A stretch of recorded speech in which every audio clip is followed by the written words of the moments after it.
All right, what's up, guys? Welcome back to another episode of Iggles Pod. I know the camera's off into the corner over there, but I'm joined today with my cousin Zach, big Jets fan. You guys already know Pop. We've done a bunch of podcasts already. Huge Eagles fan, and we're going to do something a little bit different today. I think we just start off with this, honestly. I think it's a good start.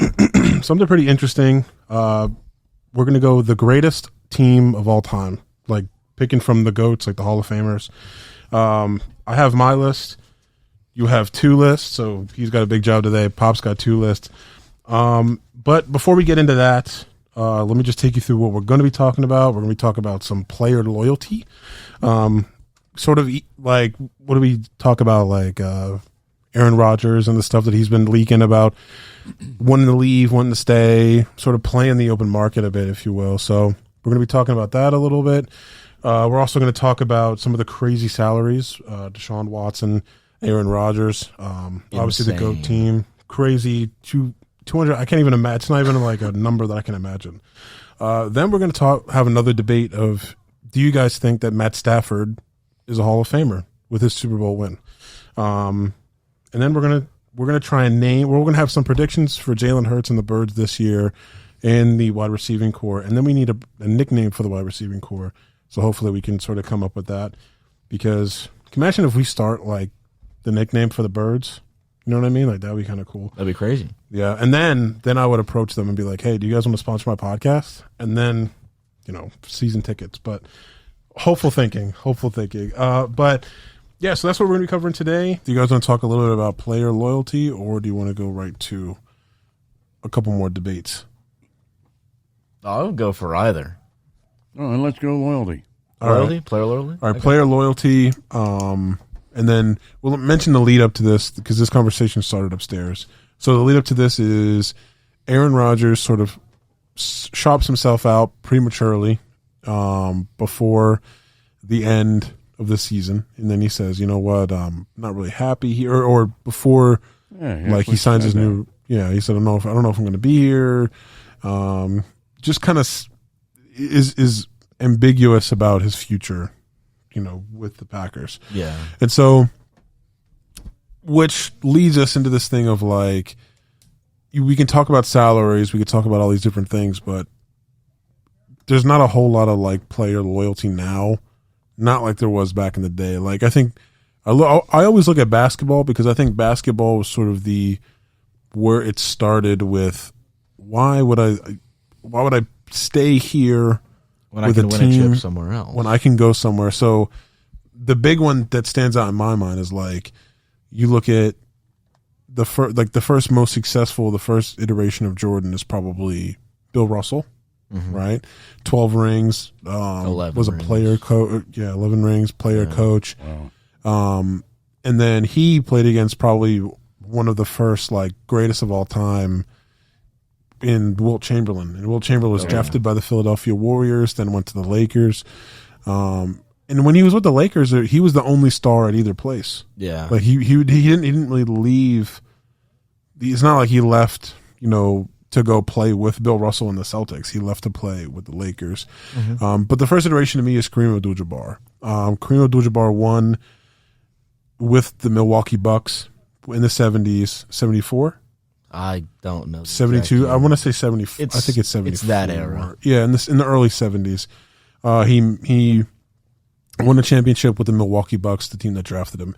He then left to go to the Lakers to play with a young rookie by the name of Magic Johnson, and they had a legendary Showtime Lakers, four rings, I believe they won. Yeah. I don't know if all of them were with Cap or what, but that to me is kind of the first iteration of I'm out.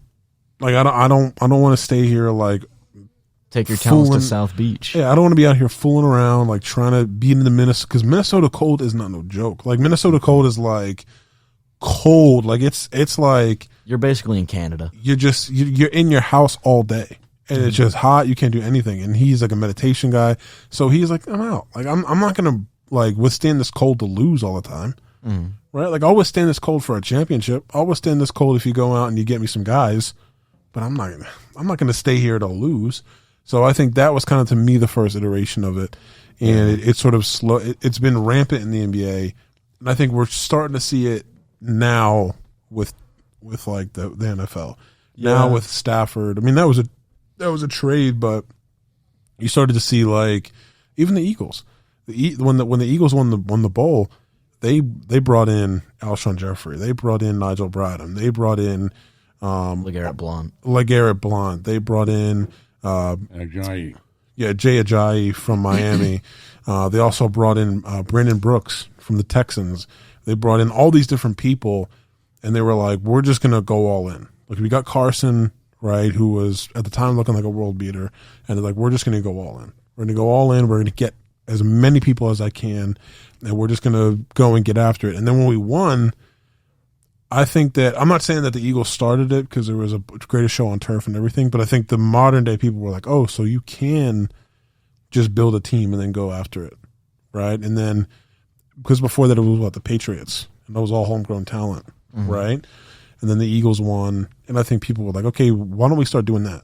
Why don't we start getting our quarterback and then going and getting pieces and then staying low on the cap hit? And then once we get to a point where, okay, we have a quarterback, we're only going to have him for 4 years for the cheap, because after that, it's you're going from making $7 million a year as a rookie. Now you're going to make $30 million a year, $40 million a year. So I don't know. I think like most things, the Eagles start. I think that was kind of the iteration of it now, and then because that was just 2017. That was 5 years ago. Yeah, and every team that has won, including the Tampa Bay Buccaneers with Tom Brady, just went all in on free agency. Yeah, they went and they got Tom. They went and they got this person, that person, and they just stacked their roster. You know, so that's where I think it started. The Bucs actually did have a lot of homegrown talent on that roster, though. Their whole corner room is still extremely young. Yeah. Guys like Sean Murphy-Bunting and that Carlton Davis, and the really fat Jamel Dean, Antoine really Winfield. Fast. Yeah, Antoine Winfield Jr. He's a stud too. Yeah, Jordan Whitehead just left to sign with the Jets.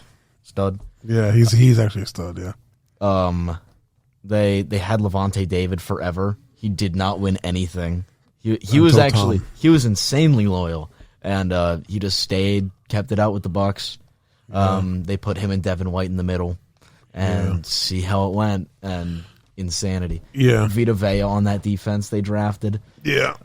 They signed JPP, and they also signed their other end that I'm forgetting the name of. Oh my God, he played for Denver. Right? Damn. We're getting old. We are. I'm getting old. I don't know who you're talking about. Oh my gosh, hold up. Bucks defensive end. How do you think the Bucks are going to do this year? Oh, they're going to be they're instant favorites. Well, the thing is, their division contains the Saints, the Panthers, and the Falcons. All of them are mediocre to very bad teams, roster-wise, on paper. Yeah, all their quarterbacks are gone. Yeah. Shaquille Barrett, yeah. I typed in Bucks defensive end, but I just put Bucks DE, right? And I guess it thought I was German because it was like Fubenstamm Hubenbabel. I was like, what? No, I had to like capitalize the B. They were like, oh, okay. Yeah. But no, I think they're instant favorites now because now they got Russell Gage too. Yeah. A sleeper slot receiver from Falcons. From the Falcons, who was born out of that, like the whole issue with I think he was a guy they traded for him, so he didn't leave, but I think he was a dude that was really loyal too, because he had a couple seasons like where he balled out, and it was like Matt Ryan and it was Julio Jones and Calvin Ridley, and then he was the one that stood out. Like he was the slot guy that got open. He was like the comfort blanket for Matt Ryan, and he had a couple good years. And people were like, "Do they have 3 number 1 wide receivers?" And we're like, not like Julio Jones level, but like you have a couple like nice players. A couple of those years, I thought Matt Ryan and the Falcons were going to go all the way. It's just that 2015 year. I think it was 2015 or 2016. One of those years, yeah. One of those. And Matt Ryan, MVP, just an absolute buzzsaw through the playoffs. Yeah. Up 25 in the Super Bowl against Tom Brady, What happened? I mean, what happened? Like I still like I wonder. They come up against the Eagles in 2018 playoffs. Yeah. After the 17th seed, 15-12. You know, against Nick Foles, we're looking to squeak that one out. Yeah. Yeah. You know what's kind of funny though is like you ever notice how like most Super Bowl like wins, there's always like a mini disaster that happens in the playoffs. Like, you know what I mean? Like, Yeah. like for the Eagles, it was like Julio Jones, mind you, was literally this far away from sending the Eagles home. Like, if he was this much taller, the Eagles would have never won that Super Bowl because the ball was there. That ball went right through his hands. The ball was there, and he was covered. He was covered by Avante Maddox, who's 5'9". Yeah, You know what I mean? through his hands. Yeah, like he was in the end zone. His hands are here, and that ball went right through his hands. I thought he had it. I thought his hands were going to do this, from the end zone camera shot. Yeah. And I said, "Oh no, we're going home." And the ball kept going. The hands never did this. I goes, "What?" yeah, exactly. Yeah, I said, "Julio, you're a professional. What the hell are you doing?" Best receiver in football at the time. Oh, yeah. I mean, the very next year in the Saints game, Eagles Saints game, the playoff game. Alshon Jeffrey. That would have put Alshon Jeffrey. Oh. He pulled Julio Jones. It went right through his hands. The ball was beautifully thrown by Nick.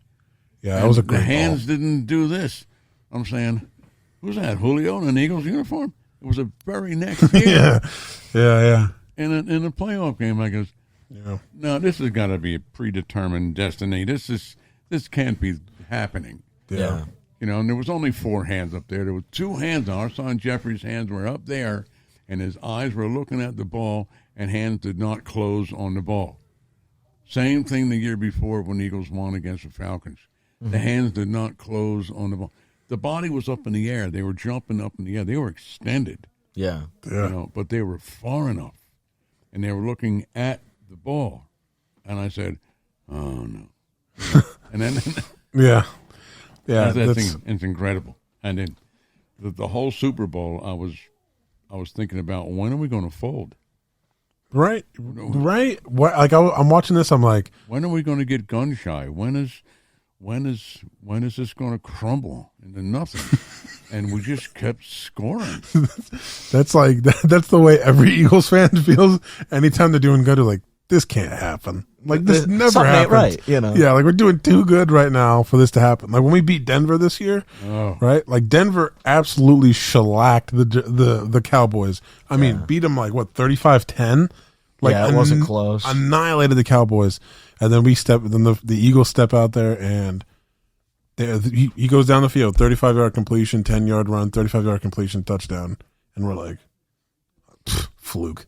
And he does it again. Yeah. And then Devontae Smith in the corner of the end zone embarrasses Patrick Surtain and just catches it over. And I'm like, when is this? When are we going to like? It's halftime. I'm like, halftime. We're going to come out and be slow, and we just didn't, and we shellacked them. I was like, this can't be right. Like this isn't the team I've been watching all year. You know what I mean? Like if we do good next year, the entire time I'm like skeptical of how good we're doing. You know, like if they're like, oh, we won 1 game. Then we win 2. We went 3. We're like, you know what? We're going to win this next one, and then we're going to lose 13. We're going to lose 14. That's how I am every year, man. Yeah, but I actually think Zach Wilson's the answer this year. I don't like saying it's a make or break year for Zach Wilson because it's really not. It's only his second year in the league. But the roster's there. Like, the roster is good in New York. Like, people don't realize it. Yeah, Elijah Moore, Garrett Wilson, Corey Davis. Corey Davis was the number 1 receiver in Tennessee when they were a playoff team. People don't remember that. And Elijah Moore, Brown. Yeah, Elijah Moore, stud.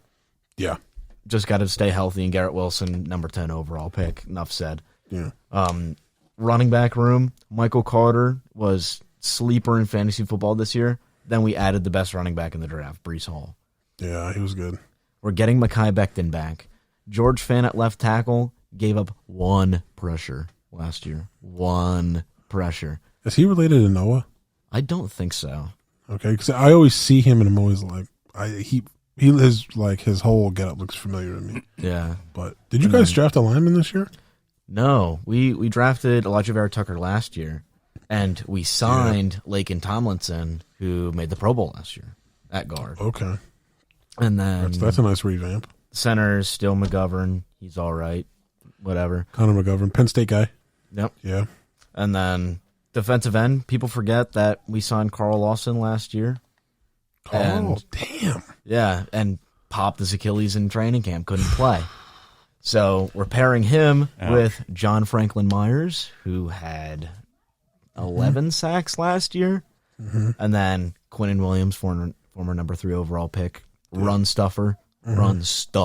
Yeah. Not much in the pass rush game, but will absolutely stuff the run if he has to, and that's awesome. Which is good because look at Vita Vea. Yeah, you need that. Exactly. You need that. Yeah. And then linebackers, C.J. Mosley, who I feel like he's been on the team for 20 years. Dude, he was a part of that free agency class where we signed Le'Veon Bell, C.J. Mosley, and Jamison Crowder. Hey. And he's the only one that stuck, and that's because he got injured for the first 2 years that he was there. And then last year, posts up 160 tackles. Did he really go off like that? He went off. The Jets might be sleepers this year. Yeah, and then Quincy Williams, second half of all last year, if you watched the Jets, you had to have seen Quincy Williams. Dude went on a rampage. I think he had 10 TFLs. Yeah. Is he not Quinnen Williams' brother? He's his brother. Yeah. And then, isn't that cool? Yeah. Quinnen, he had 2 brothers. What is a PFL? TFL, tackle for loss. Yeah.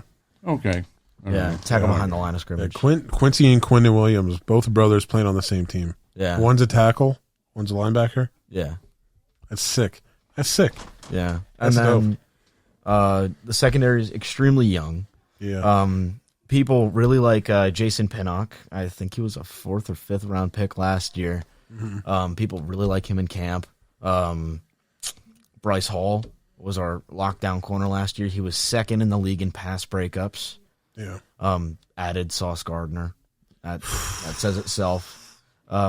Ashton Davis is probably the weakest part of our defense, but even then, dude can actually still play.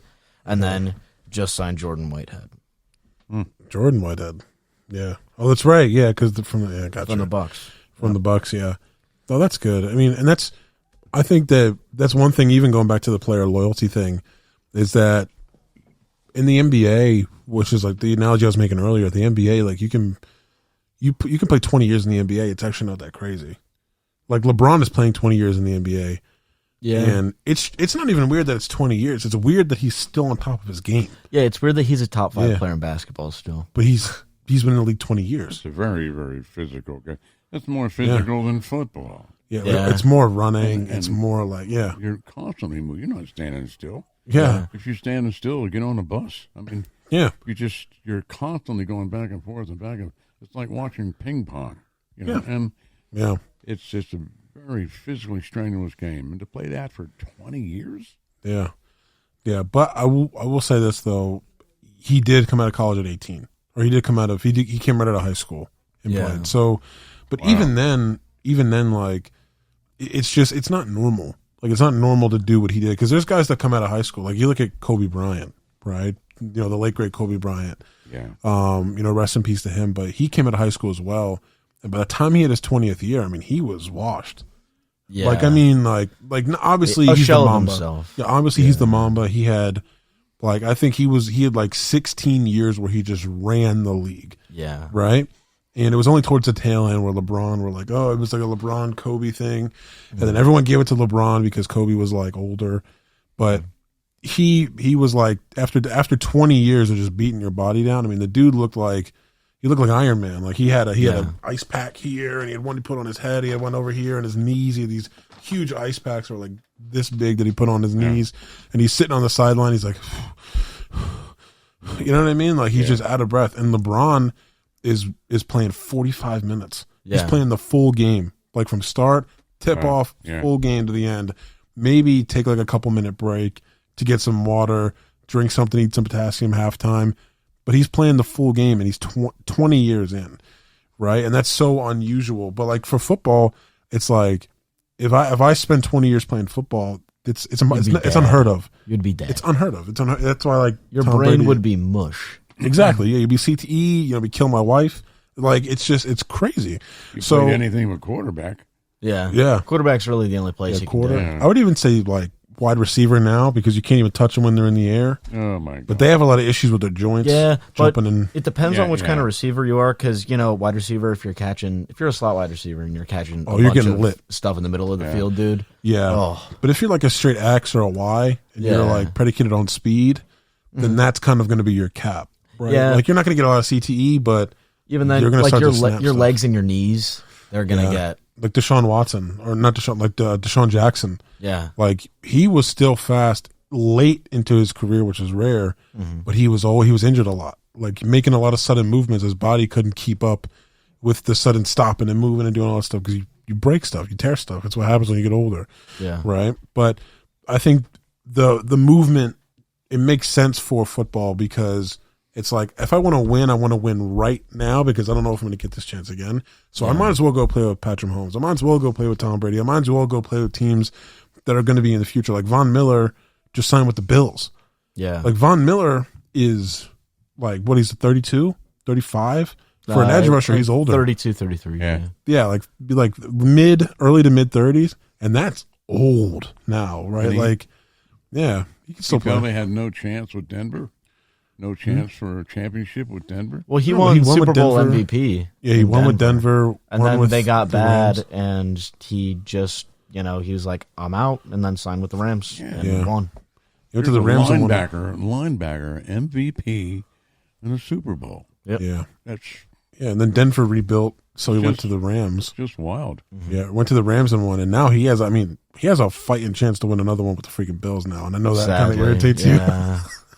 But he has a fighting chance to win with the Bills because Josh Allen. He had a chance to repeat. To repeat with the Rams. Exactly. And then there's that loyalty thing. That's what I don't get. And then even LaShawn McCoy. Right? Now, I will say LaShawn McCoy didn't leave on his own volition from the Eagles. He was traded because there was an awful I call it the dark ages. With Chip Kelly. I call it the dark ages because we literally trimmed the fat, but like it wasn't even trimming the fat. We literally trimmed like all the good shit and then kept the fat. Yeah. We kept the stuff we didn't need. Right? And like we were like, oh, we're gonna trade LaShawn McCoy and Deshaun Jackson for Kiko Alonso. like wow, this rookie stud. of the year, Kiko Alonso. Yeah, like he was after that quarterback from Oregon. Yeah, he was gonna put up Fletcher Cox in his prime. Yeah, he was gonna put up Brandon Graham. He was gonna put up every stud to try and get the first overall pick from Tennessee. And now look at Marcus Mariota. What was his name? Marcus Mariota or something? Mariota, yeah. Yeah, Marcus Mariota. And he even said, after he got fired, he even said, well, yeah, you can't afford the house, but you pull up in front of it anyway. This was his head. Yeah. I know I can't afford the house, but I can drive by and look. And he was going to trade away the house just for this one guy. Yeah. Did you see what he said about Philadelphia? One unproven person. Yeah. Didn't even pan out in the league. Doughboy. Yeah. I want to trim from fat. Trim him. Yeah. Did you see what he said about Philadelphia, Pop? You're talking about Philly. No, did you see what Chip Kelly said about Philadelphia? You can say anything you want, but go ahead. He said he was like they were asking him because remember he went out to California. No, he's in UCLA now, right? So he said she's like, sometimes when they were asking him about like his leap to the NFL. And he goes, sometimes you jump out of a boat, you land in L.A. Sometimes you jump out of a boat, you land in shit. And he was talking about Philadelphia, the city. Yeah. And we're like, yeah, dude, because they hated you. Like, the fans hated Chip Kelly. Oh, like people see Chip Kelly now, and I guarantee a fan probably, like... Punched him, decked him in the face. Even Howie Roseman. Like, Howie Roseman said he had to get, like, special windows in his car because someone saw him driving in Philadelphia and threw a brick at his car. I was like, dude, it was like Howie Roseman. And then Howie Roseman went and did what he did. Now everyone's like... Howie Roseman didn't even make the call because Chip Kelly wanted to be GM too.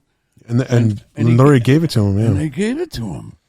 Yeah. He had complete control of the team. Roseman didn't have anything to do with it, but the fans didn't know that. Yeah, the fans didn't know. All they know is he traded our beloved LaShawn McCoy. And Deshaun Jackson. Are you nuts? Yeah, and You he know, was, and we're on our way to the bowl. We're building it, and he just wanted to trade him as many people to get up into the draft for this Superman, and out of Oregon where he coached. Yeah. he lost 3 games at Oregon, which is still nuts, by the way. Yeah. And he ran the read option. Oh, And the read option only works if your name is the Baltimore Ravens. yeah, if you have a generational quarterback like Lamar Jackson, that's the only time it works. Yeah. Yeah, well, it's just, he really turned the fan against him, when he did that. Yeah, so he screwed himself in that regard because now like LA is super superficial anyway. That's the best place for him to go because nobody cares about football like that, and it's the only place the only team that they care about in LA. Well, 2 teams: the Dodgers and USC. UCLA they don't care about. It's like a bougie school, right? It's like comparing the University of Pennsylvania to Penn State. Yeah, it's like nobody's going to watch like a UPenn game unless your family member's there. But Penn State, you'll go and watch a Penn State game. Yeah. Right? That's kind of how it is in California, or at least in L.A., right? They care about the Dodgers, and they don't even care about the Rams. Now, before 1955, it was always the Rams. Yeah. See that Rams Super Bowl parade? L.A.'s born. Nobody They built a stadium for the Rams, and Rams was their team, and they had a really, really good team. Yeah. Well, that was when people from L.A. lived in L.A., right? Like now you got a bunch of people from – people come from Denver and they're hot, so they think that they could be an actress, so they move there, and they're still Denver fans. Like, listen, I'll still be an Eagles fan regardless of where I go, but I'm never flying that flag outside. Like, if I move to Dallas, the Dallas-Fort Worth, Texas area, kind of fire. Lovely area. Would never wear Eagles merch there. Yeah. Never, right? Just like if someone was like, oh, I like the Lehigh Valley. Yeah, just don't wear Cowboy stuff. Like, it's not that hard. You know what I mean? Steelers, you can get away with it because it's like a funny, playful thing. Yeah. Right? But any AFC team you can get away with, like Jets, we're like, oh, cool with the Jets. Jets are in the same boat as us, so we're like root for you guys. Yeah. But don't wear like any rival stuff. Like Giants is different. You know what I mean? But either way, I think that's kind of like going back to the LaShawn McCoy thing. He left. Got traded by Chip Kelly, right? Which like was the madness that ensued, and he literally I think he landed with, I want to say, the Buffalo Bills. Yep. Then after the Bills, he went to the Chiefs. Won a Super Bowl with the Chiefs. The next year, he went to the Bucks and won another championship with the Bucks, and then he retired. LaShawn McCoy did retire. Was this year, isn't it? Yeah, last year. Whenever the Bucks won the Super Bowl, so last year. Okay. Well, they won there was a 2020 season, but they played 2 it in years February ago. 2021. Yeah. So LaShawn McCoy won a bowl with the Bucks. He won 2. He won one with the Bucks and one with the Chiefs. Okay. Yeah. I'm glad to see that. But that's what I think. Like, if you're like a great player, like even like that's what I think Von Miller's doing. It's like Von Miller is probably going to be in the Hall of Fame one day. Right? Oh yeah.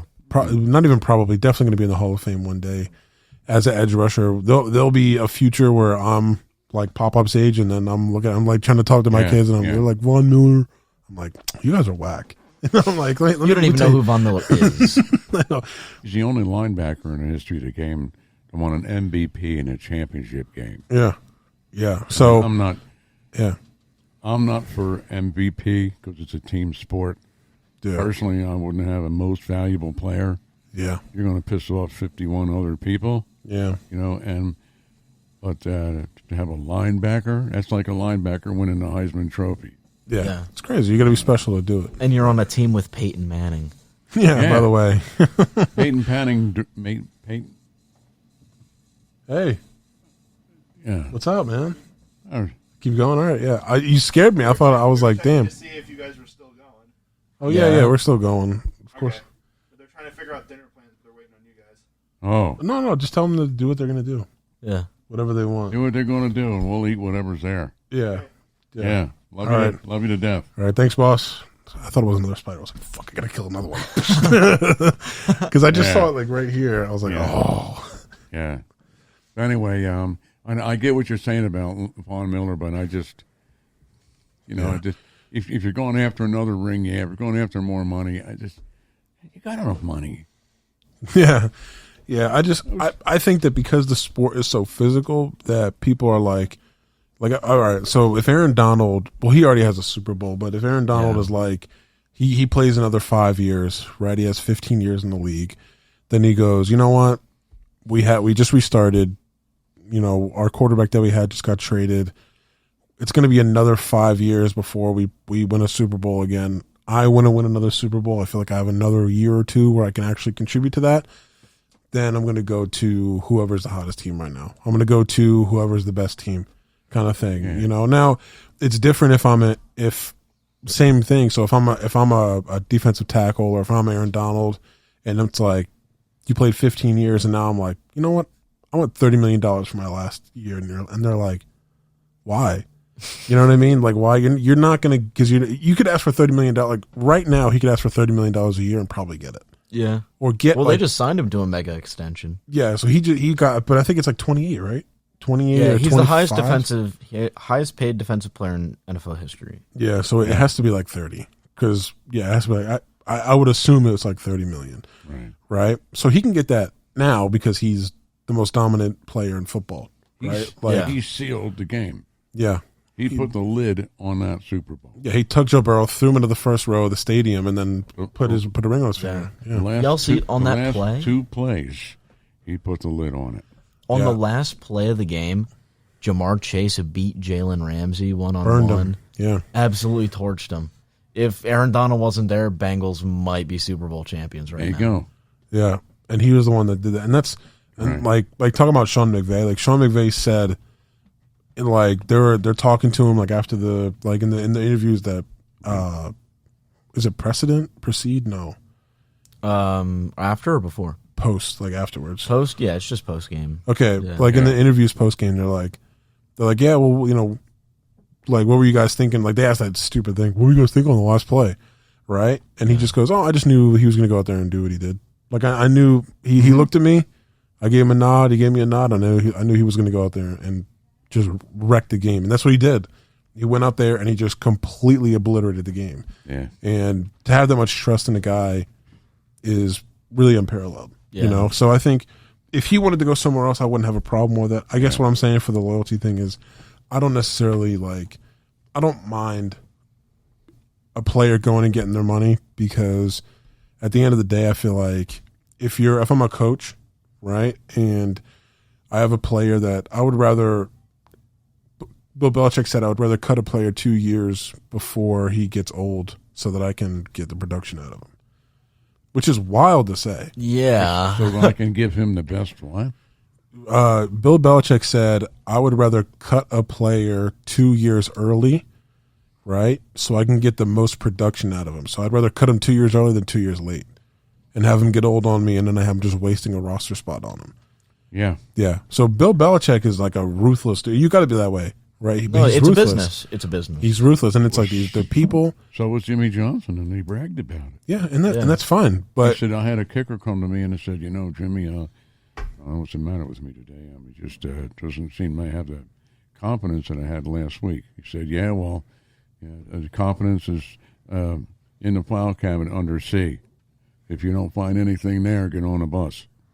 No, that's exactly what he said. So this kicker was good for 2 field goals in that game. Yeah, so, and too bad.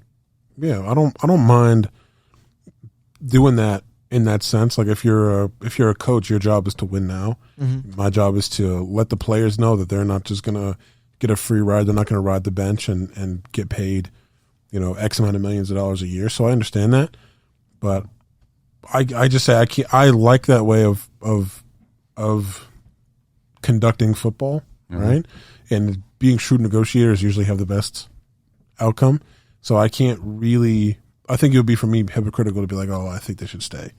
So just because that's just me personally. You know, don't other coaches know that too? No, I'm getting a player that you cut 2 years early. Yeah, and I'm going to pay him more money than you did. Don't other coaches realize that? Well, a lot of it is personnel. Like, let's say Bill Belichick cuts, you know, Donta Hightower, you know, middle linebacker when he was 33 instead of like 35, and you're there as the Rams, right? Like similar, Bobby Wagner. Let's use Bobby Wagner as the example, actually. So Seattle cuts Bobby Wagner. all-pro linebacker, all 2010s team linebacker, because they didn't have money and they needed to make trades, they needed to make signings, that kind of thing. And Rams say, hey, Bobby Wagner, we have a championship roster. We know you won another championship, and you're a pretty good football player. So, yeah, why not? We'll give you $12 million this year for 1 year to come play football for us. And just because they let you go doesn't mean you can't play. So it's like, you know. Yeah. Yeah, so like if going back to the Belichick thing, if I cut you 2 years early, but you go to a team that just won a Super Bowl, that just might be your thing. You might be like, oh, great. Like, I get to play my last 2 good years with this Super Bowl team and win a ring, win a bowl. Wow. Yeah, but I don't know. But I do though. Something that is what we've been talking about this whole time is like the salaries, right? Like paying. Yeah. The salaries right now are stupid. Crazy. Stupid salaries right now. I don't know how the Rams have money. I don't know. Anyone else wonder that? I don't know how they do it. My best guess is that they stagger it. So like, my best guess is that they're going to be like, okay, Stafford's deal or whatever it is going to kick in later on, or it's going to or they're just paying it up front now. So like how Dak did with the Cowboys. It's like, okay, we'll pay you. He got paid $75 million this year. Mm-hmm. So we'll pay you $75 million this year, X amount of money this year, and then the last 2 years you're getting like $2 million. Yeah, you're like a $2 million cap hit, and then they stagger, say like Ezekiel Elliott's, right? And this is if they were smart, they would stagger like Ezekiel Elliott's on the back end, where when we're paying Dak $2 million, then Zeke is getting his $50 million or X amount of million over the 2 years. So I guess that's the only way, but you're still paying, the team is still paying, like, you're still paying $75 million this year, and the next year I'm going to have to pay 50, and then after that I'm going to have to pay 50 over here and forward over, like, I don't know. Yeah. Like, it's crazy. Thinking about, I'm sorry, guys. Oh, sorry. Thinking about the Rams and who they have signed within the last, like, 4 or 5 years, right? So it all started with the Jalen Ramsey contract. Highest paid corner in the league, $20 million a year. Yeah. And then recently they just signed Allen Robinson. Yeah. I think that was like 15-ish. Less than Christian Kirk. Insane.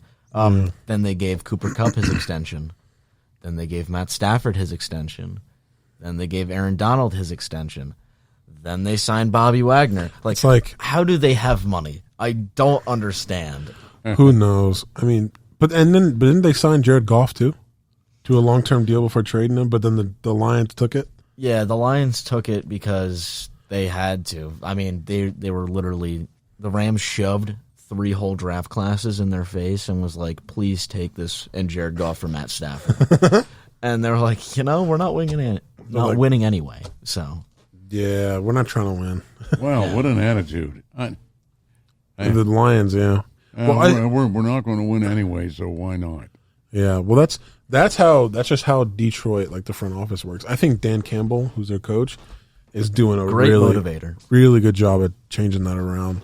Because I don't know, if you look at like the first 2 games that they played against, what was it, the Niners and then the Rams, actually, right? Yeah, there was like the first couple of games they played was the Niners and the Rams, and they pushed them to like the Niners ran away with it, and then they almost came back in the fourth quarter. They only beat them by like 3 points. So that shows a tremendous amount of character. Somebody's doing something right there. Yeah, Dan Campbell. That shows attitude, and it shows, spirit. It doesn't show they didn't cave. Yeah, they didn't just Detroit came back. Mm-hmm. Was that because who were they playing? The Niners. That because the Niners backed off, figured they had it in the bag, and no, you don't. Who knows? We could. If I saw the game, I would know, and I didn't see the game. Yeah, I only saw. You can see him backing off. You're ahead by 30 points. You put in the second string quarterback and stuff like this. It's in the bag for you. So I don't know how the Niners played. Yeah. But if they played the third quarter and Detroit's coming back and they pull the second string quarterback, put the starter back in, and goes, hey, we need this game. Mm-hmm. I have seen that happen. Yeah. Okay. I've also seen Philadelphia put their whole second team in against Dallas. Oh, dude. against Dallas and leave Nick Foles there, to build a house with a dull screwdriver. And our defense did a marvelous job keeping them to 6 points. Yeah. For that game, because they kept their first stringers in there. Yeah. And we pulled a bunch of guys off the bench and said, let's see how well he can play. Nate Sudfeld, get it done. Yeah. And they did a superb job against a really good quarterback. And we couldn't score a point. Yeah. So their first defense, shut us out. Well, no kidding. Yeah. We had the Sea Scouts in there. I don't want to say Boy Scouts because you guys are Boy Scouts, and I'm really proud of what you guys did. I appreciate that. Thank you. Yeah. Yes, I am. I'm very proud of that. Because our Senator, Marius Gravello, shows up at every Eagle Scout. This guy, he's a senator for Eagle Scouts, I think. Yeah. Because him in his office shows up for them all. Yeah, we have a similar senator for us. Yeah. And I didn't see anybody for you or Zach, and that pissed me off. Well, my state representative, he actually came to my house on the day of my Court of Honor because he had a meeting. Wow, like during the day, and he gave me like all the stuff. Got a picture with him, that kind of thing. Right. So. Oh, that's dope, actually. That's cool. Right. Yeah. And so we went to a golf meeting, Yeah. Like, hey, bro, you want a beer? Imagine. He's like, no, I'm going to rip a couple brews off the boys on the 18th. Right, yeah. Wait a minute now. This is the second Hobart in as many years. Man, maybe I better get there. I don't know. Something's not clicking there. But anyway, we're not even talking about that. Yeah. Anyway, we're talking about that game that they gave away. Talking about, at home. Yeah. And 100,000 Eagles fans come there to watch their Eagles play because they're going to the bowl and they're in the playoffs. And this is a game that we don't need, but we got to play it anyway. But let's make a show of this. Let's clean out America's team. Let's clean out their clock. Here we go. We got a chance to do this. We didn't do that. And then the next year, that aggressiveness, 41 fourth down plays, and the Eagles made a first down on like 36 of them. The following year, there was only 21 fourth down plays, and they only made a first down on 6 of them. What happened to Dugout Doug here? Yeah. We had the same people 2 years in a row. Carson went down. Hey, most valuable player sitting on the sideline. He steps in. We start winning games. We made the playoffs that year. Lost to the Saints. What's going on here, Doug? And he folded. He wasn't as aggressive. Yeah. I remember in 2017, the Eagles are running off the field and they're coming into the clubhouse and, and the newsies are all there and Brandon Graham, was and all the guys are mouthing off and the spirit, the togetherness, the family, everything is there. Everything is there. We're going all the way this year, and Peterson saying, obviously, Mr. Obviously, and obviously it's one game at a time, obviously, and then obviously it's nighttime, and tomorrow, obviously, it's going to be the next day. This guy overused that word. Oh, obviously he did. Mr. Obvious, that's what I call it. And this guy backed off the second year. We still won games. Carson went down again. We still won games. Enough to get into the playoffs and lose to them. Just, we shouldn't have lost that game. And that was our game. And that was the Falcons game the year before. Yeah, same way. Same team from the same division, yeah. At different sides of the end zone. One was to the right, one was to the left side. That was the only difference. The play was exactly the same. I couldn't believe that. And I loved the Philly special. In the third quarter, fourth down play, this is the kind of aggressiveness I was watching out of Doug. And I said, man, this is so out of character for this man, but I love you to death. Keep it going. The Philly special on 4th and goal. Who the hell's going to expect that? Nobody. We scored. And I'm sitting there watching. When is this house of cards going to fall? It didn't. And I'm just, thank you. Thank you. I got everything but a jockstrap, man. I guess. I know what I'm getting him for his birthday now. Oh, yeah, we're going to get you for your birthday. Yeah. Right. After that game, I said to my wife, wonderful. Right. Now I can die and my life's complete. She says, what? I don't know. I need a couple more for my life's complete. Yeah, me too. We need like at least 3 more. I need to watch a playoff win before my life is complete. I felt so incredibly good about it. I mean, I'd love to see those eagle wings and those green helmets running up and down that field completely unopposed. Every game you win 50-0. Every time you get the ball, you score. Every time they get the ball, it's a pick or a fumble or something. And just that's how I feel about that team. I've been brainwashed since I was a little boy by my dad, my father, and thank you, Dad. That's part of me was part of him, and I got that from him. You feel the same way about the Jets, and see them running up and down the field like they did in '68. They beat the mighty Colts. Now, I go back to '68. I saw that game, and I saw Joe Namath. We're going to win tomorrow. I guarantee it. And everybody said, Uh-oh. Yeah, right. Mariota, you're going to win the bowl. Yeah, right. And it's, yeah, right. John Unitas. Oh, my God. Gino Marchetti, Big Jim Parker. You ain't going to beat that team. There's no way you're going to beat that team. And they won. They beat Earl Morrow. John Unitas was hurt. Yeah. Okay, Earl Morrow took him to the ball. To me, Earl Morrow is a Hall of Fame backup quarterback. Yeah. He was the best there ever was.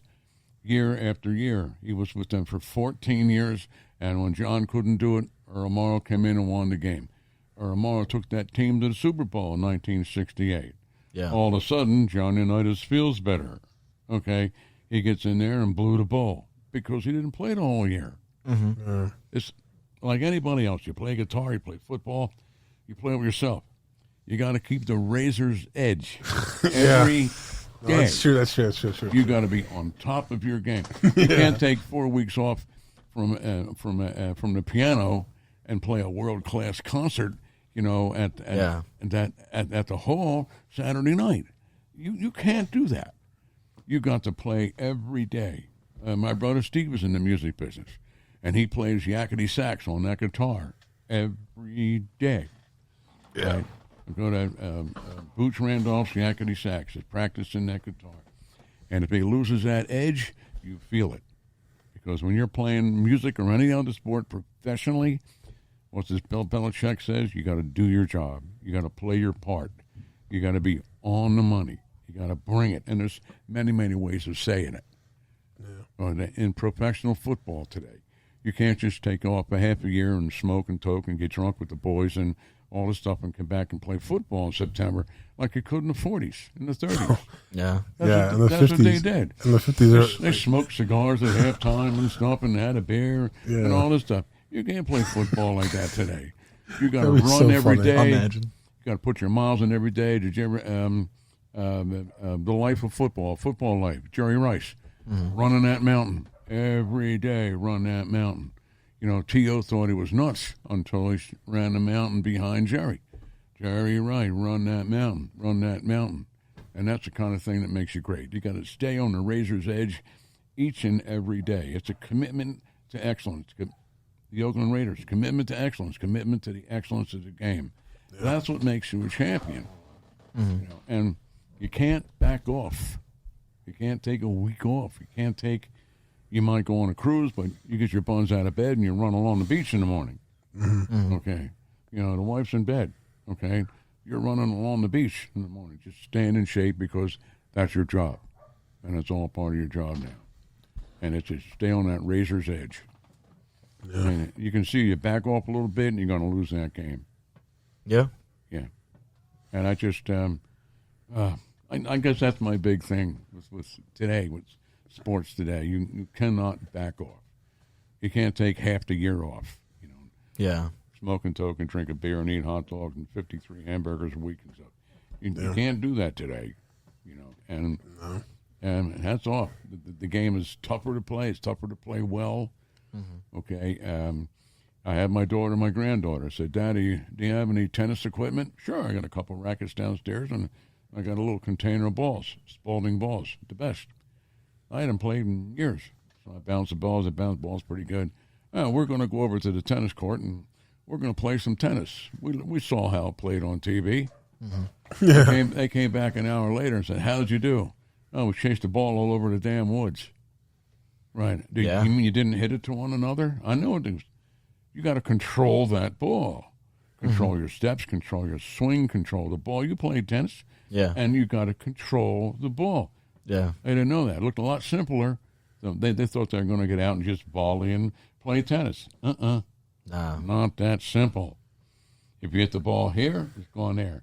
If you hit the ball over here, it's gone there. You wanted to hit there, you got to hit the ball here and smack it dead center. Yep. To hit that other person. There's a certain way you hold a backhand. There's a certain way you hold a forehand. And you watch the other person's feet. I could go on and on about this, and they came back about an hour and a half later. Well, I ain't playing that anymore. You're going to have your rackets back. Right. The rackets is a piece of shit. The balls weren't right. That ain't it. You just can't get out there and play tennis without coaching, without somebody teaching you how to play the game. Yeah. And then to get to be Serena Williams, how many games she plays a day? Even when there's no, how many? On a 2, 3 a day? Yeah. And there's no way to play with. She volleys. She's got a concrete wall.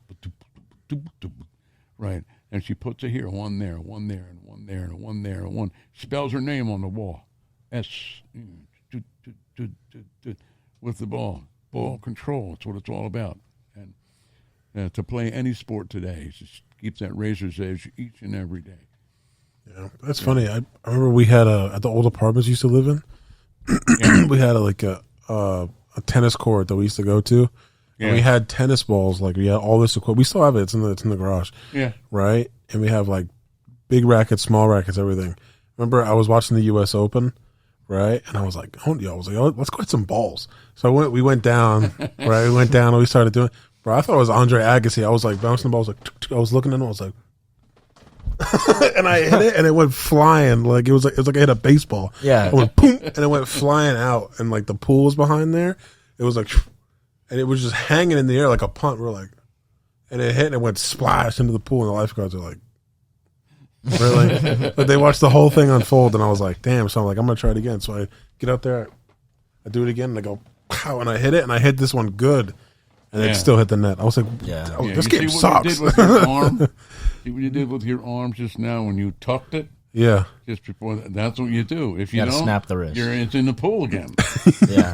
If you don't snap the wrist on the serve, okay. it's in the parking lot. Right. If you hit the net, you did the right thing. Yeah, because that's what I learned. I learned it would just kind of flick it. But, it's a much better start. Like a backhand, you move your thumb on the back of the racket handle. On a forehand, you take it off, and you're going to need a backhand by the players, by where you hit the ball and where the players' feet are. Yeah, and how far they got to move to the ball. So you got all 4 eyes on the ball, man, and on their feet. Same thing in baseball. They put the right foot up here, put the left foot up here, choke up on the bat. It's going to left field, especially if the ball comes inside. I was at that Reading Phillies game. And it got right by that left fielder. I don't know who was sitting next to me. And he goes, how'd you know that, Pop? I said, well, he played him straight away. Okay. And he threw it inside. He turned his feet. And I could see that from where we were sitting. Mm-hmm. And that ball's going over his head. Sure enough, did for a double. Yeah. That's coaching.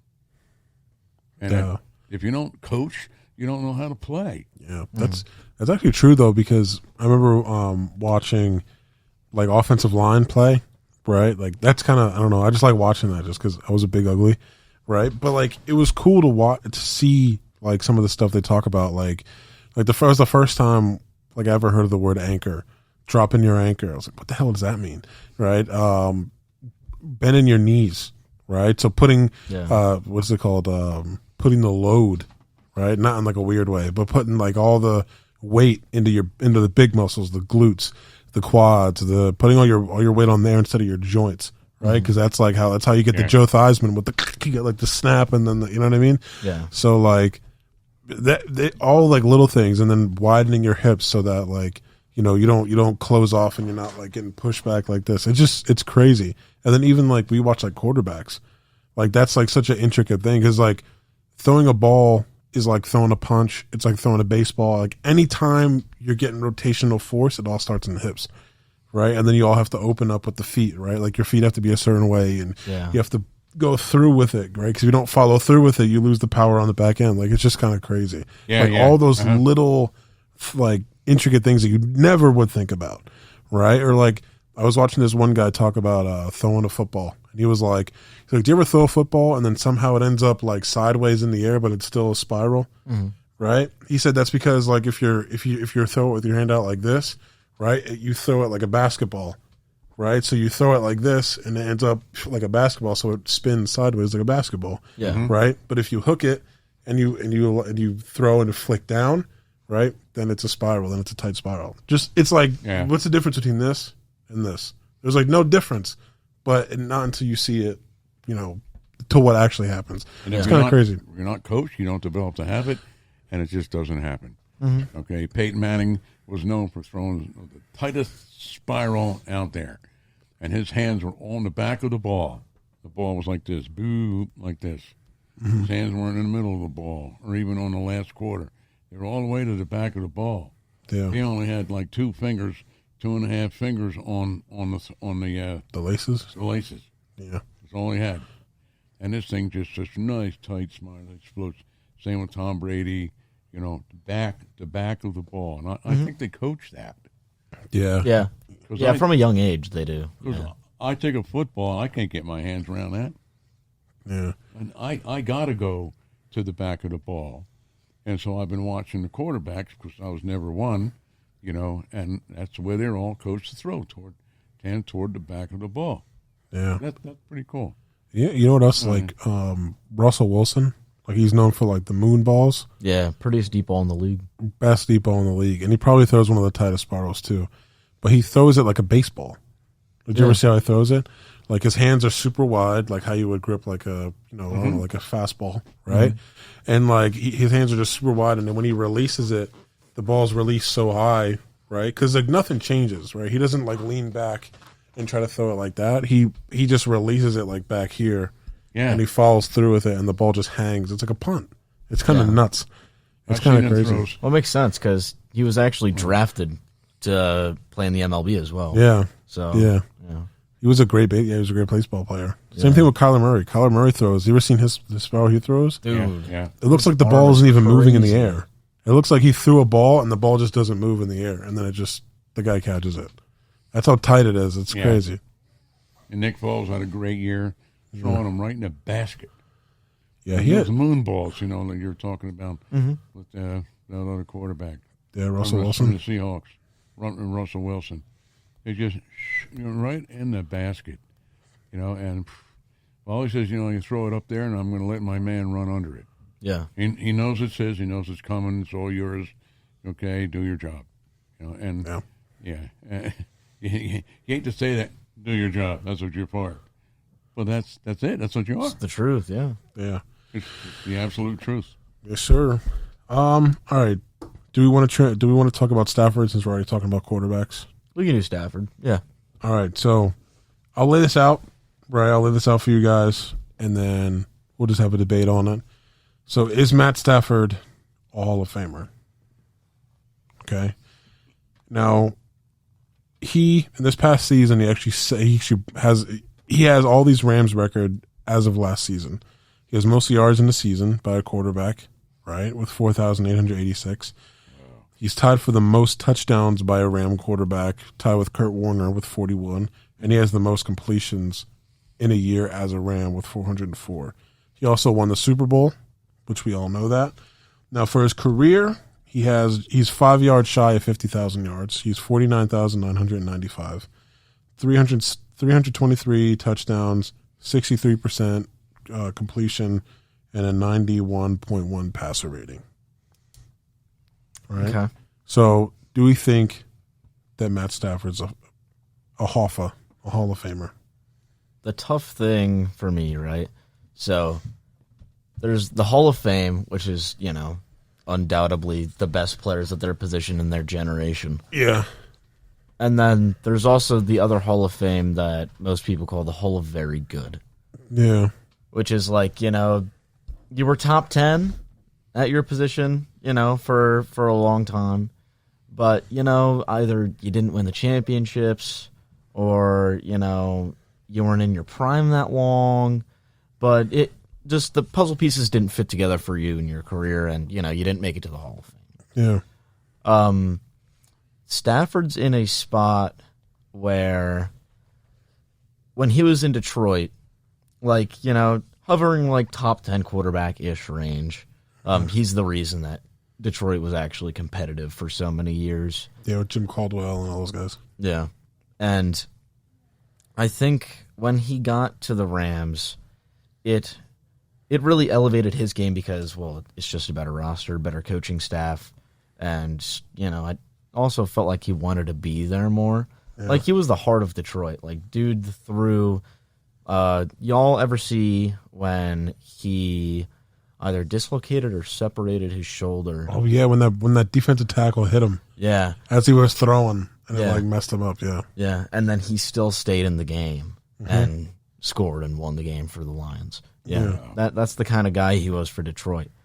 So, not saying that his heart wasn't in Detroit, because it definitely was, but he felt like just a better fit because of the players around him in L.A. that won the bowl. I mean, had one of the best years of his career, if not the best year of his career. But I don't know if I'm ready to call him a Hall of Famer yet, is the only thing. Mm-hmm. There have been plenty of QBs, over the course of ever, that have been very good, and they just haven't gotten into the Hall. So quarterback is such a weird position because it's the most plentiful position in the Hall of Fame. It's the most well-known position in football. So, everyone's overanalyzing quarterbacks, saying, oh, do they go in the Hall of Fame? And people ask the questions about the quarterbacks more than they do other positions, so more QBs end up in anyway. Yeah. But I think it really depends on, his last couple years in L.A. If he wins another bowl, Hall of Fame. Mm-hmm. If, he puts up another season or two like he did this year, 40 touchdowns, almost 5,000 yards, Hall of Fame. Yeah. And I think it's going to be tough for him not to, with the amount of weapons and players that he has around him. McVay as his coach. It's just a great situation to be in for him. So, with his career trajectory, I'd say probably yes. Yeah, I think. Do you want to interject, Pop? Yeah, I was just listening to what Zach said, and I was just going to cut to the chase. And if he wins another bowl, he's in. Mm-hmm. But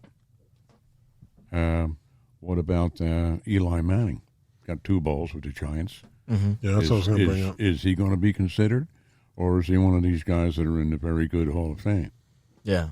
I don't think Eli's a Hall of Famer.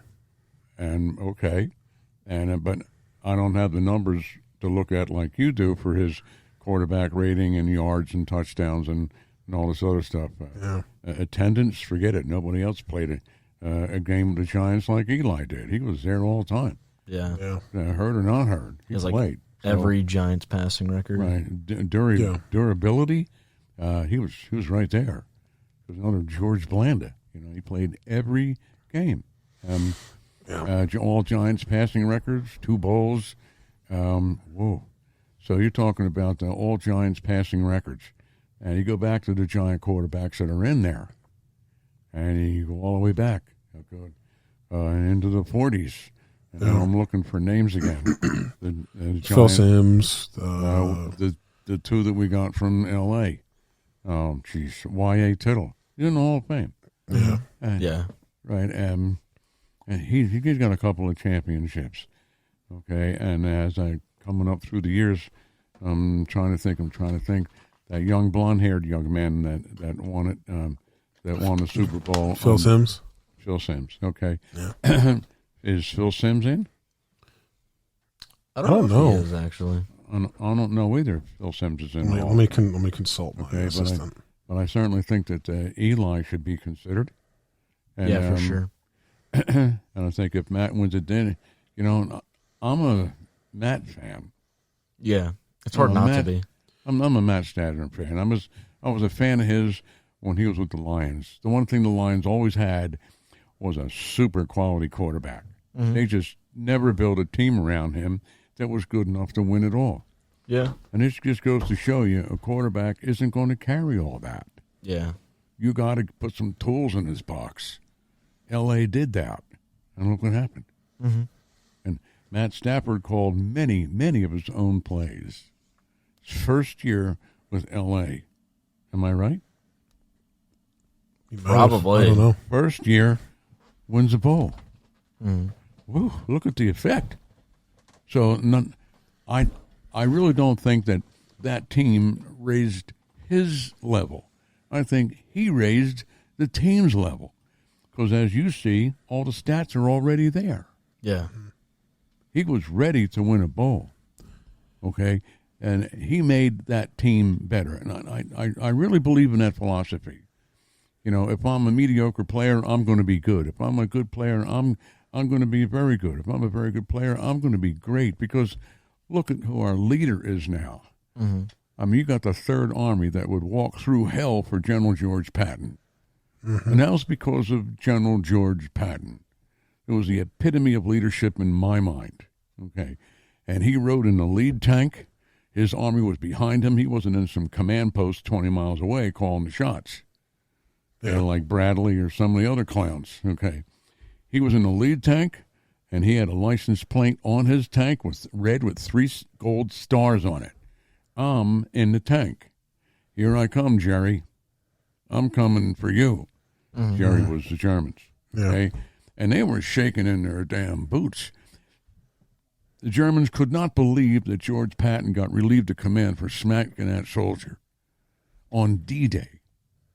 Here's Erwin Rommel, okay, the general of generals for the German army, okay, the field marshal saying, Eisenhower. They benched George Patton for D-Day, and it says, what the hell is the matter with him? Something weird must be going on. You put your best man out there in their leadership on critical times. And that was Matt Stafford. I mean, they won because of Matt. Matt raised the level of them. They gave them the feeling and the spirit and the hunger that, yes, you can win because of where he came from. And I believe that. And I think he's going to bring that to the table again this year because he has every year. That's what Matt knows. Mm-hmm. That's him. That's his persona. Yeah. This man is a leader. And I think that I don't think if he retired tomorrow, I don't think he'd be in the Hall of Fame. No. Just the reason because, like, I have all those records too, but one that I should mention that I saw was that he was 2-7. Like, he threw 2 touchdowns and 7 interceptions in the postseason.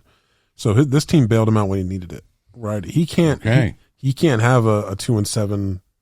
He can't go through 2 interceptions and 7. He can't go 2 touchdowns and 7 interceptions in Detroit and have them bail him out. It can't happen. Yeah. Right? They're just not talented enough to do that. So I think the Rams really helped him out. I think it's a symbiotic relationship. I think to put him in the Hall of Fame for me, what would separate him from Eli would be like if next year if they win a Super Bowl next year, if he just goes off in the playoffs, if he throws like 10 touchdowns, right? Maybe not that event, but he goes off, right? He throws like a couple touchdowns each game and just kind of goes off in the Super Bowl. That to me would sort of solidify it. Okay. But I don't think if this season ended tomorrow he'd be in. I think it was it was part the Rams, part Matt Stafford, but he put him over the edge. Yeah. Right. Yeah. But this Rams team very similarly took Jared Goff to the Super Bowl. But Jared Goff just couldn't score. Yeah. He couldn't score. I mean, when you hold Tom Brady to 15 points or 14 points, Yeah. and you only score, what, 10 or 3? Yeah. I fell It asleep was an on absurdly low scoring Super Bowl. I literally was watching the Super Bowl. I was super hyped for it. I fell asleep. Like, I literally physically fell asleep. I couldn't watch it anymore.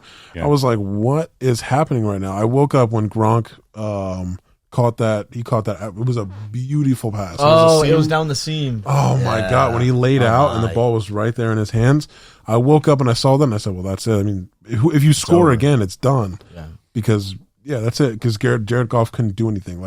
And that wasn't the most talented Patriots defense of all time. It was just they knew how to exploit a young quarterback that just didn't know what to do.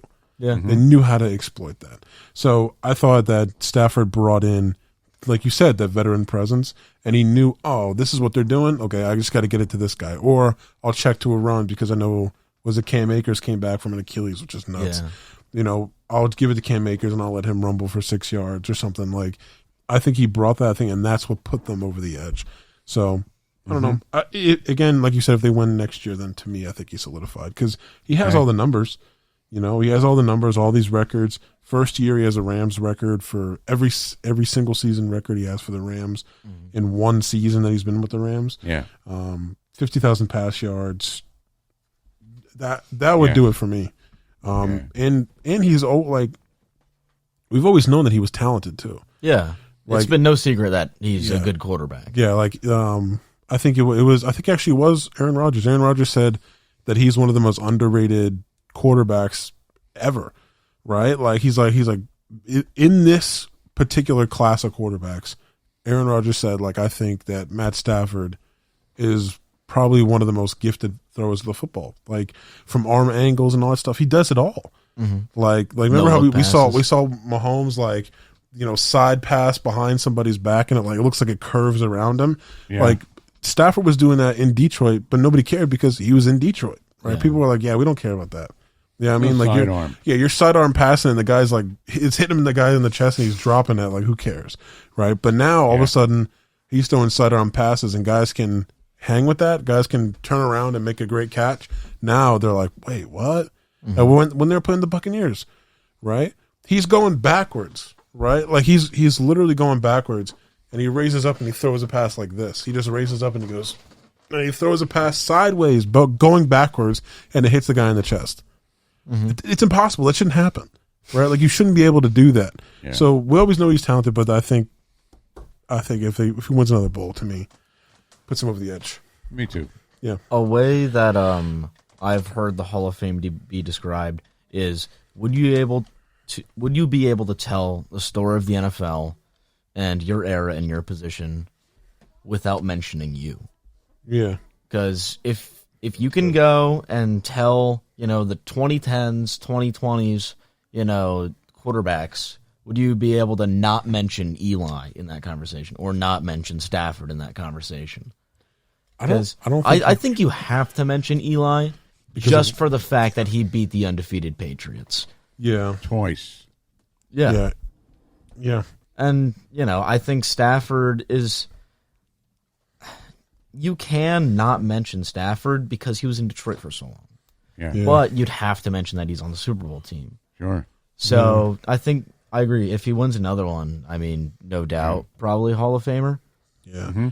Well, plus the gauntlet is going to be worse this time around too. Yeah. So you're going to play another Tom Brady, and they just got another young lineman in the draft. The Buccaneers did. Right, a steal too. So they're retooling, and they got Russell Gage, and so this team is retooling. The Bucs are retooling to go for another Super Bowl. So if you beat say you get to the NFC Championship game, it's in Tampa Bay, and you beat the GOAT, and he retires. You can't not mention Matt if that happens. Yeah, exactly. That's a storybook ending. I beat the greatest of all time. I stopped him from putting the cherry on top of his career and retiring. That would have to be the NFC Championship game, though. Yeah, that's what I'm saying. He goes to Tampa. It's an NFC Championship game, and he wins. And he stops the GOAT from getting his 8th. Yeah. Then you have to not mention him. You have to mention him. And the craziest thing to me is this is why Tom Brady's the GOAT. Is you literally have to span 3 generations of people, and he still is relevant in every single one of them. Yeah. Right? Maybe not the 90s, so maybe 2 generations.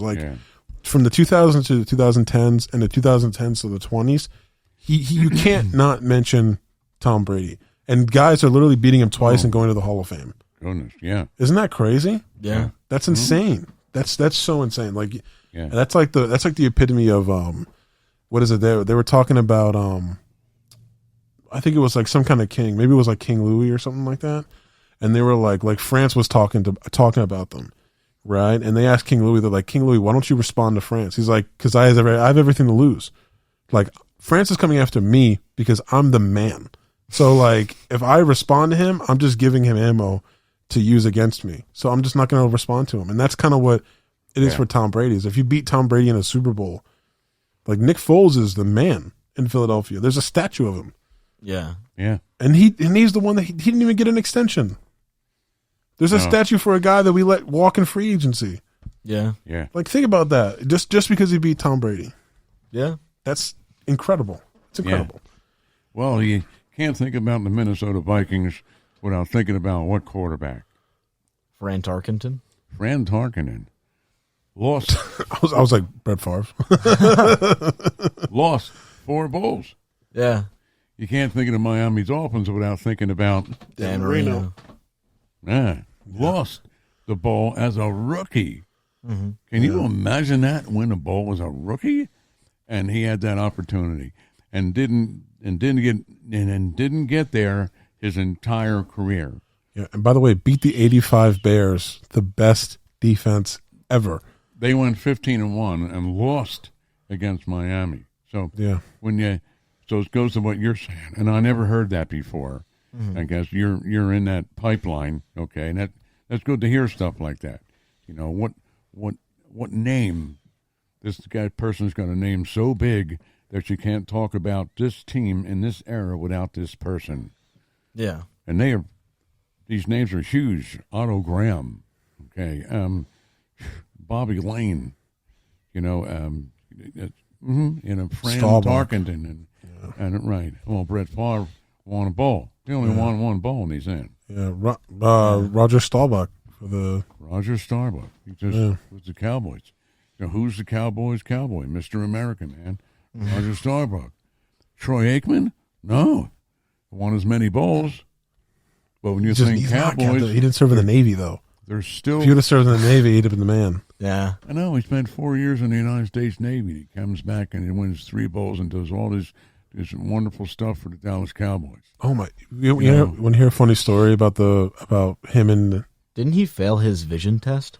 I don't know if he failed his vision test, but he graduates from the Naval Academy and they put him. He's in the Brownwater Navy, right? He's on those little boats that they send up into the little the little PT boats. That's what he's in charge of, right? So they have like a little area where they're docked in, right? Like a little area that they built out in Afghanistan, in Vietnam. And they would send him because they wanted him to keep throwing the ball because they were like, if you stop throwing the ball, you're going to get, razor's edge. Yeah. So they said they want you to keep throwing the ball. So they would send him pallets of footballs, NFL footballs. They would send him pallets out there and he'd play with his friends, like with his boys on the PT boats. Right, and he'd throw like rockets to these guys. These guys were like NFL receivers, right? These little Navy dudes are catching these rockets from Roger Staubach, right? But he was like, he got a call, or he kept calling this. There was like a guy that worked for Dallas that was like supposed to be like almost like his handler that helped him. Like if he needed anything, you would call this guy. Yeah. And he said the one time they interviewed him, and he said the one time he called me like 4 times in a week. And he kept selling me. He's like, "Hey man, you gotta get me another pallet of footballs." He's like, "Why? I just sent some." He's like, "They keep getting hit by mortars, so you have to keep sending me pallets because they keep getting blown up, right? Because the pallets are so big, there's so many footballs, they're targeting them, right? Like the enemy is seeing these, like, what the hell is that? And they're blowing them up, right? So now you need to keep sending me, but like send them in smaller packages, right? So they'd send him like instead of sending him 10,000 so that he can throw the ball, right? They would send him like a couple hundred that he could keep with him. I thought that was kind of cool. Like, isn't that crazy? Like, that's nuts. Like, imagine the Eagles drafted somebody that like had to go to Iraq, and they're like, "Hey, can you like send some more like socks over here?" Like, you know what I mean? Yeah. I thought that was kind of cool. And then the dude came back and was a star. Yeah, unbelievable. Roger Staubach is, Captain America. He's the man. He's the man. Captain America. That's He's the Roger man. Staubach. Troy Aikman? No. Yeah. Troy Aikman. The craziest thing that came about him was that he was gay. By Skip Bayless. Full circle. Skip Bayless said he was gay. When I hear when I think of Troy Aikman as a champion. I Yeah. think him as a brilliant quarterback who ran that club and ran himself into the Hall of Fame. Okay. He said so himself. He says, we weren't the same team under Switzer. than we were under Jimmy Johnson. Yeah. We had a holdout for 3 games. Yeah, we came back and won the Super Bowl that year. But we were the same people, but we weren't the same team as under Jimmy Johnson. The chemistry was off. And he said, and I'll say this on A Football Life with Troy Aikman, and I would watch this show again. This guy was very honest. He said, we had at least 3 more balls. And if Jerry Jones would have left Jimmy Johnson alone. Mm-hmm. He just couldn't keep his hands out of the pie. Jerry said to Jimmy, he said, Jimmy got pissed off at Jerry because, Jerry drafted somebody without Jimmy's knowledge. And you don't do that to your head coach. No. Your head coach has got to have a say in your draft. He's got to know the people coming up. You can't be the pull of surprise. Hey, I got Phil McCracken over here. He's going to join the club Monday morning. Okay. Treat him good. He's supposed to be good. Oh, wait. You don't do that to your head coach. That's what Jerry Jones was doing. And Jerry said to Jimmy, and then he said, look, I'm in the oil business. Tomorrow I'm going to make another $1 million. Big deal. I mean, it's pocket change to me anymore. And I want to do something that's creative. I want to do something that that I can contribute to my championship team. Right. And Jimmy said, okay, do it all you want. I'm out of here. It's either you do that or you leave me alone and let me run the club. And Jerry wouldn't give in. So he said, okay, I'm out of here. He said, I'm working stiff. I made enough money. I got my boat. I got the moon and the stars above. All my bills are paid. I'm gone. I'm out of here. Mm-hmm. And he didn't really retire. He went over to take over the Dolphins, with what he called an aging quarterback and Dan Marino. And he had a winning season with that aging quarterback, and I guess he packed it in after that. But still in all, even the Troys, we had the same team. We were good for another 2 or 3 bowls. Definitely. Gosh. Under Jimmy. Because they were all still in their prime after the second one. Yeah. And they had that player loyalty going for them, which we were kind of hedging on. Yeah. And back during the 20s and the 30s, it was the Chicago Cardinals and the Chicago Bears. That's why Chicago got rid of the Cardinals, okay, because they had 2 pro football championship teams in the same city playing against each other. How many different cities were the Cardinals in? So they farmed from Chicago to St. Louis, okay, with the St. Louis Cardinals for many years, Yeah. okay, and then they moved to Arizona. Okay. They just got tired of taking cities. Right. They just took a whole state. The Chicago Bears were the second team in Chicago. The Chicago Bears were originally the Staley Bears, which is a section of Chicago. Really? Mm-hmm. That's and crazy. when that section of Chicago became incorporated into the city, now all of a sudden, whoa, we got 2 championship teams.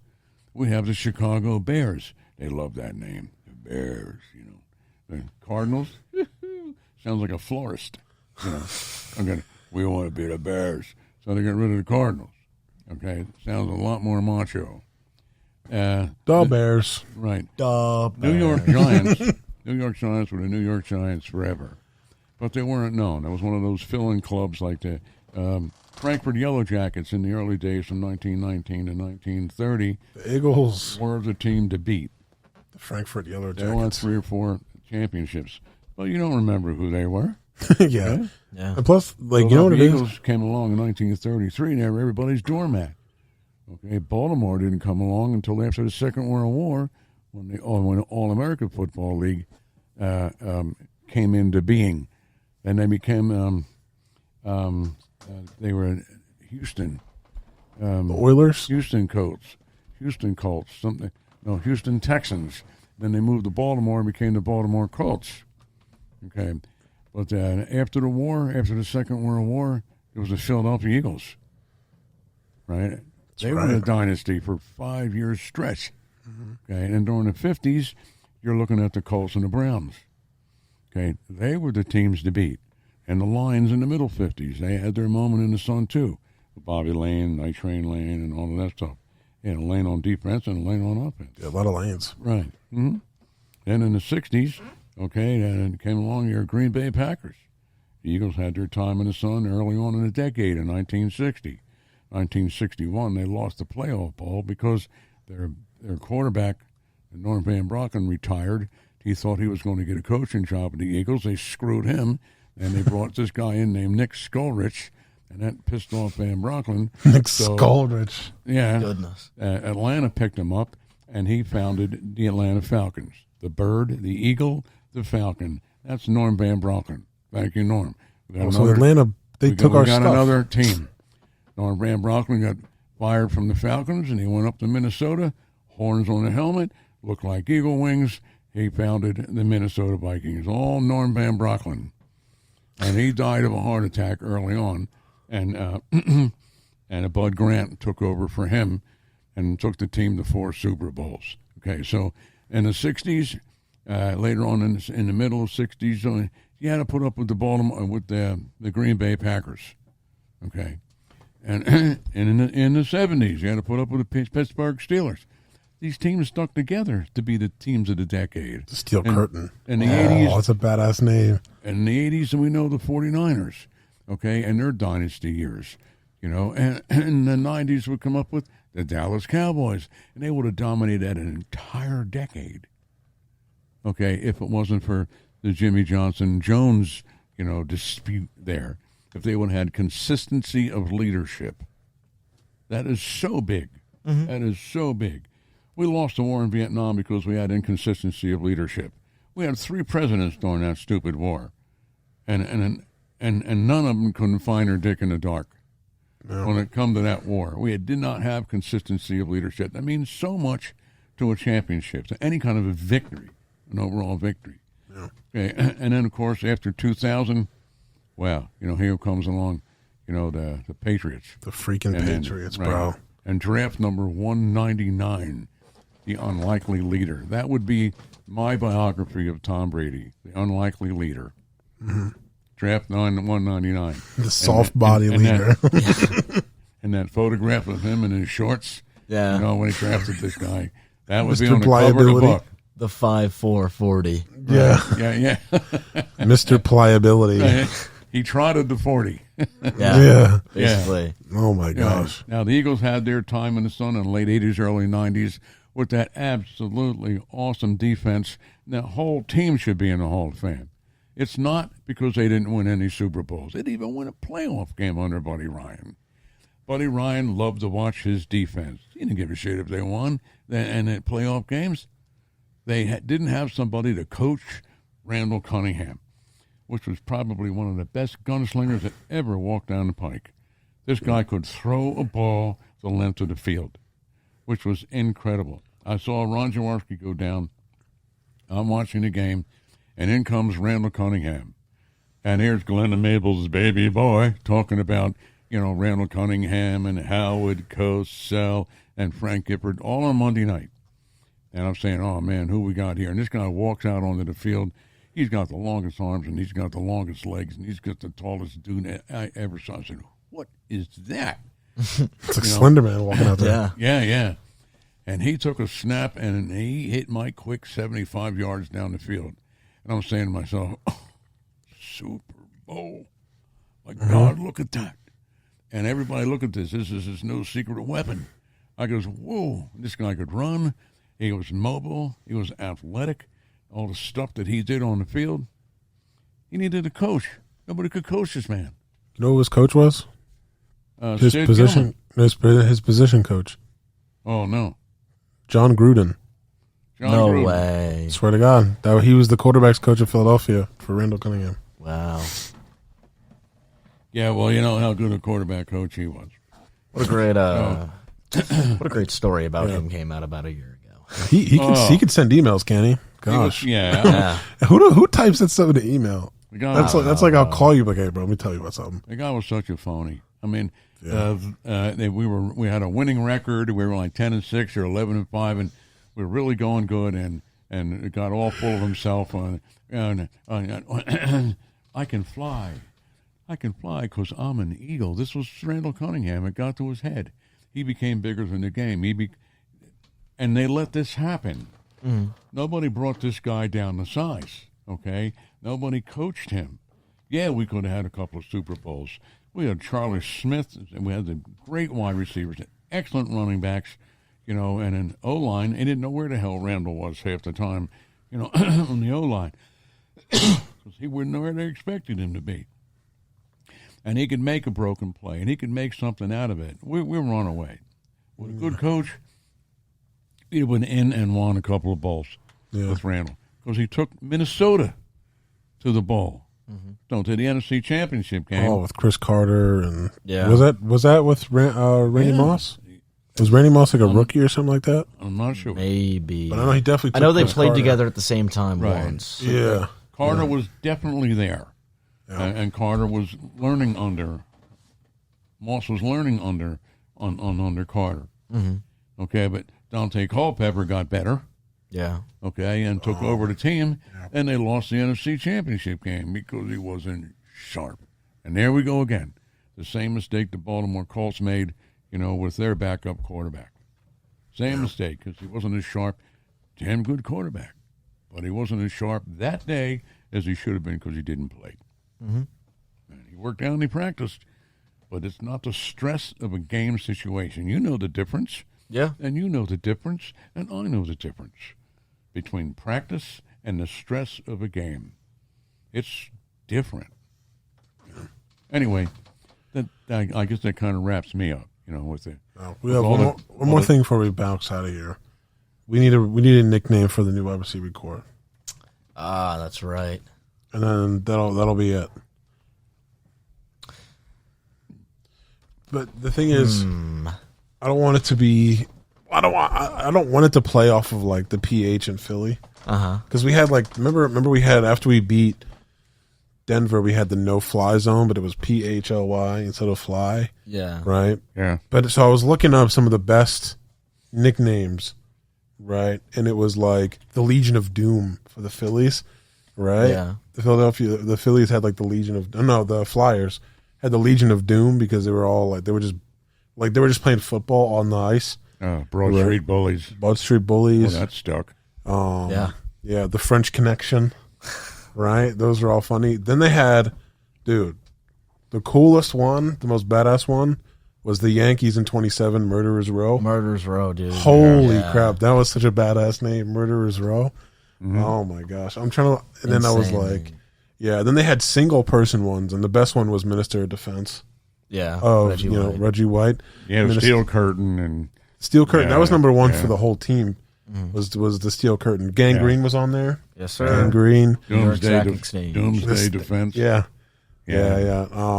But I thought it was interesting that the Legion of Boom took the Flyers thing, the Legion of Doom. Yeah. I thought that was kind of dope. Actually, I want to look up that thing because it was like 50 of like the best names. Right. I kind of like the Mean Green. Oh, I have a name. Nightmare on Broad Street. Oh, all right. Hold on. Instead of Nightmare on Elm Street, Nightmare on Broad Street. Mean Green Machine.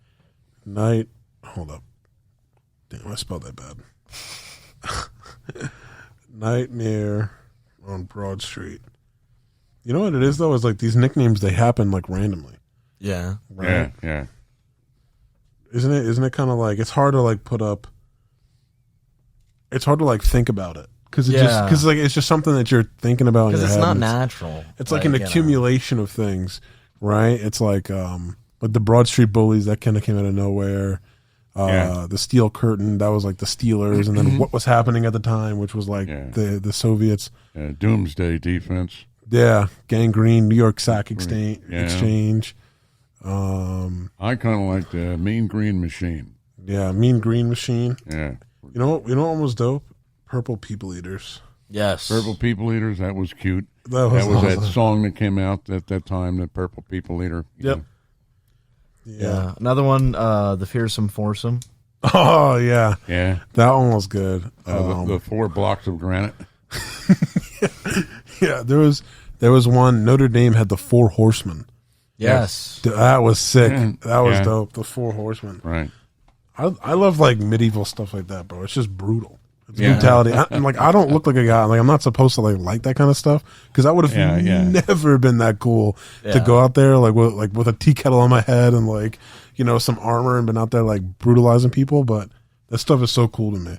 Yeah. Like just like even like the names. Yeah. Like the names of stuff. Like I was actually just doing I was watching this new thing called Generation Kill. It's it's about like these Marines. There's like Marine recon that go into Iraq, and it's chronicling like their first 40 days in the invasion, right? Yeah. And then I just went into this journey on the internet of like Wikipedia, and I was just clicking on these different units, looking at their names, and one of them was like 3-7, 3rd Battalion, 7th Marines, and their nickname is No Shit. I was like, that's awesome, right? They're like, so if there's another guy. Like, so say, like, we're from the same thing, and we're like, but I'm, like, older than you. They'd be like, what do you serve? Like, 3-7? Like, 3-7? No shit. And then you'd know what I'm talking about. I'm like, yeah, it's just kind of cool. Like, those little, like, sayings and stuff. And I was like, damn, like, we should have one for the Eagles. But it's just hard to think about. Glass House Gang. Gas House Gang. 2 is Deuce. 2 is also Deuce. Yeah. 2 is Deuce. So a play on Deuce. I like Murderer's Row though, bro. That's so crazy that it was taken already. Those bastards. Imagine. Or like, how about Murder Incorporated? Murder Inc. You'd be like Death Row. Yeah. Death Row, Murder Incorporated. Well, Suge Knight will hit me with a car. Oh, what else? What are some landmarks in Philadelphia that we can name it after? Love Park. Love Park. Logan Circle. We got the Art Museum. We got Rocky. The Rockies. Damn. I can't believe I can't stop thinking about Murderer's Row. I really can't. That's such a I mean, that's a clean nickname. I mean, I like that nickname. You can't get by Bruise Brothers. Yeah. Yeah, the Bruise Brothers. You have to say it a few times to get it right. Yeah, the Bruise Brothers. Yeah. The Bruise Brothers. Yeah. Yeah. Kind of like the Blues, the Bruise Brothers. Yeah. Yep. Yeah. And they got what else? So there's the Founding Fathers. I like that one too. The Founding Fathers. What was that? The Three Stooges. I'm gonna have to think about this because it's almost 9 o'clock already. Yeah. Actually, it is 9 o'clock. Okay, it's not. All right. Yeah. Anything else you guys want to talk about or anything? No. Not at this time. We can close out now if you want. All right. Yeah.